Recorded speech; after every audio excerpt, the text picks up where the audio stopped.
अहिले चाहिँ म स्कटल्यान्डको माथिल्लो नर्थ साइडतिर छु अनि आज चाहिँ म मेरो साथीसँग क्याम्पिङ आएको छु। यो ठाउँको नाम चाहिँ लोच अफ क्लोनी भन्ने हो अनि यो ठाउँ चाहिँ म पहिला पनि आइसकेको छु अनि त्यही हो धेरै अगाडिदेखि नै म युट्युब भिडियो बनाउँछु भनेर सोचिरहेको थिएँ।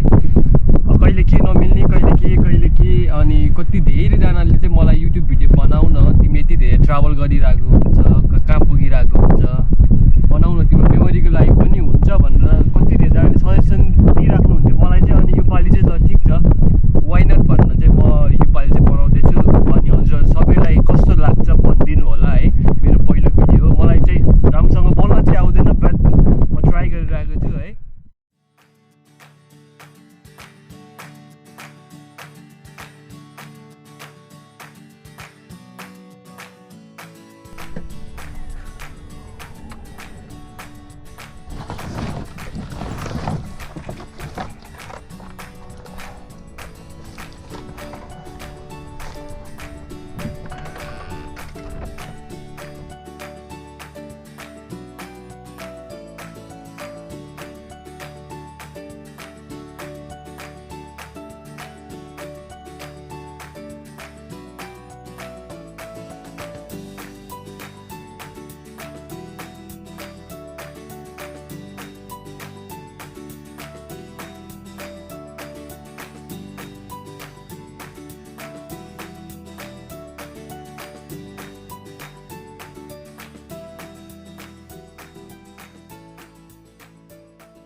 डेन्जर पानी पर्यो है अहिले चाहिँ।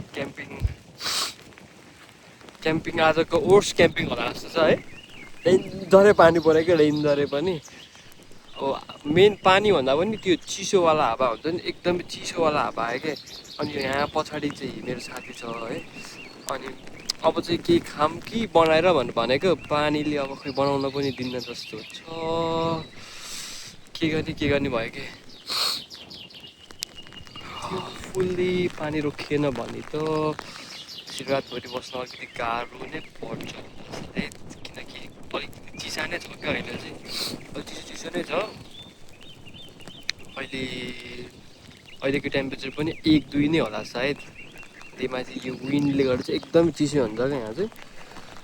लेट्स सी के हुन्छ।